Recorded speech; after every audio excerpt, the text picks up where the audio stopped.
This is the only surviving photograph of the locomotive during its brief promotional tour in 1984.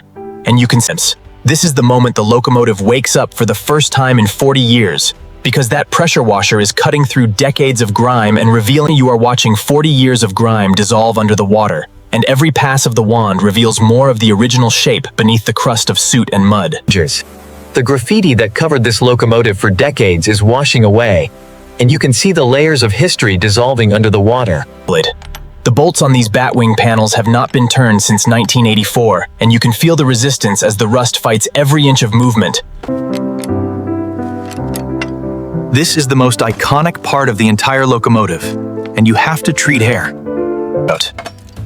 The cab interior is being stripped down to nothing because everything in here is either rusted through or broken beyond repair. This is the sound of rust being defeated because that wire brush is cutting through the oxidation and exposing the clean metal underneath. And every pass of the grinder, these batwing panels have to be sanded down to bare metal because the rust is deep and you need to remove every trace of corrosion before you can even think about welding repairs. The faceplate requires a different kind of touch because you cannot use power tools on this delicate surface, and your hands have to do the work of smoothing out 40 years of oxidation. Look at the pile of rust on the ground because that is what this locomotive has been shedding for decades, and now that corrosion is gone, you can see the true condition of the metal that remains. The chassis frame has stress cracks that compromise the structural integrity, and you need to weld these cracks to make the frame solid again.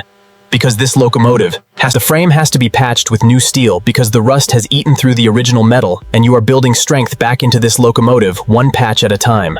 The welds have to be ground smooth because you cannot have rough edges on a frame that needs to support the weight of this locomotive, and the grinding makes the repairs invisible. The throttle lever is the heart of the cab controls, and you are going to rebuild this assembly from the ground up because every component inside is either rusted. The valve gear is being replaced with new machined components because the original parts are bent and frozen, and you need these to be perfectly aligned for the locomotive to run smoothly. The brake system is being completely rebuilt because you cannot take chances with stopping a locomotive this heavy, and every new component is being fitted with care. The boiler jacket needs new seals to hold the steam pressure, and you are fitting these gaskets with precision so that this locomotive can run without leaks.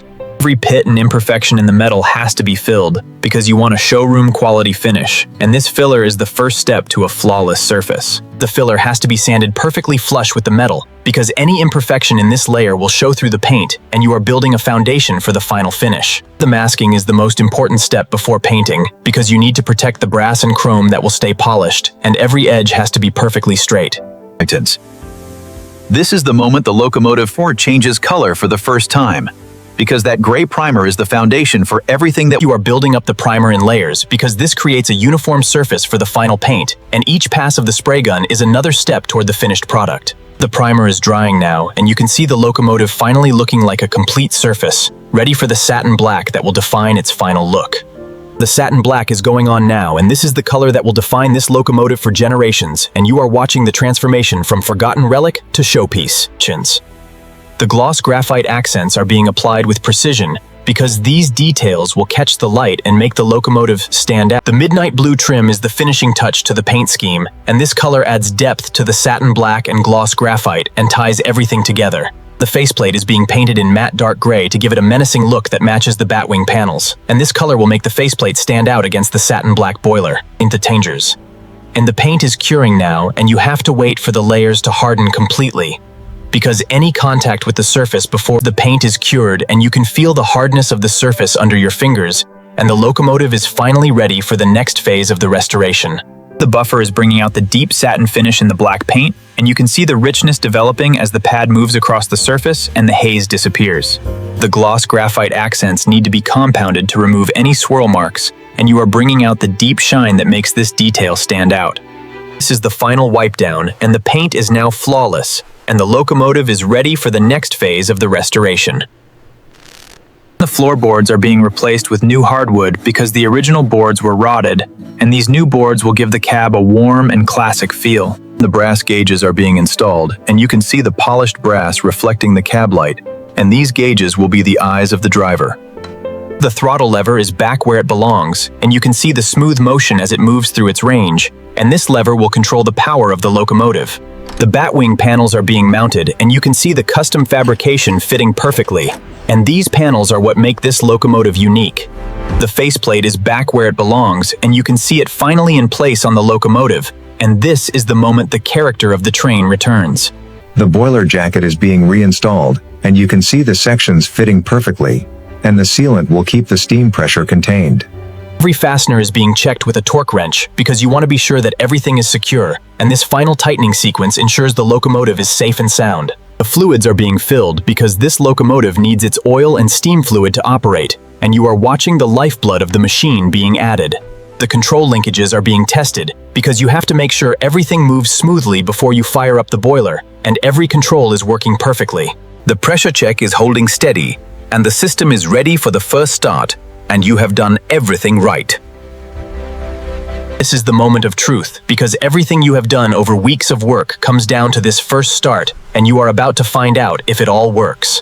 The engine is catching, and you can hear the chuff of the steam building, and this locomotive is alive again after 40 years of silence.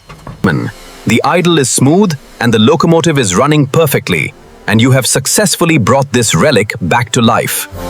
This is the final polish, and the locomotive is ready for its reveal, and you have restored a piece of history to its full glory. Walk around this locomotive and see the satin black and the gloss graphite and the midnight blue and the matte gray faceplate all coming together in a masterpiece of restoration. The batwing panels are restored to their full glory, and the gloss graphite accents give them a modern edge that makes the locomotive look both classic and contemporary. The faceplate is the centerpiece of this restoration, and the matte dark gray finish gives it a serious and commanding presence that stands out against the satin black boiler. The gloss graphite trim details catch the light and create a contrast that elevates the design of the locomotive and makes it look high-end and finished. The midnight blue accents add a depth and richness to the design that makes the locomotive look both classic and bold. And the cab interior is warm and inviting, with the new hardwood floor and the polished brass gauges and The locomotive is alive, and the steam stack is proof of the success of this restoration. And you have brought The locomotive is alive, and the steam stack is proof of the success of this restoration. And you have brought Look at the full profile of this locomotive, because this is the result of weeks of work, and you have restored a piece of history to a condition that is better than when it was first built. This is the view that makes this locomotive unforgettable, because the faceplate and the batwing panel come together in a composition that is both menacing and beautiful. Look at the locomotive now compared to where it started, because this is the proof that any restoration is possible with patience and skill, and you Every frame in this video is handcrafted from concept to final edit. A real human guides every step using AI tools. All content is original and follows YouTube 2026 monetization rules.